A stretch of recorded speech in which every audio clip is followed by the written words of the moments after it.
audiobook, the bag, and a customer of the station. Chapter 2 I would call microwavable bags. Now the microwavable bags is something when the eggs blew up or cracked under pressure. It's kind of like the Punisher, the Pac-Man.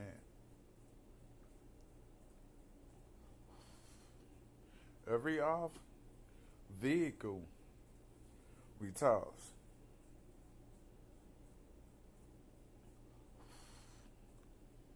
Somewhere in there is a piece of chicken to a helicopter.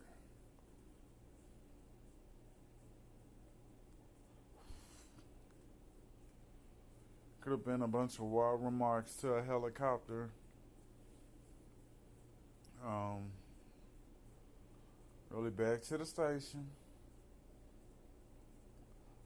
Issue a report. And back to the vehicle. There you have it. Microwavable bags and a customer at the station. Once again, to actually have to creep or crawl through the dirt and the white stuff, like to actually read it, you would think the frequency was overcharged. Yeah, overtaxed at the station. Pretty much you had your own basic guidelines how to get in and out people's stuff with the station. Microwavable bags.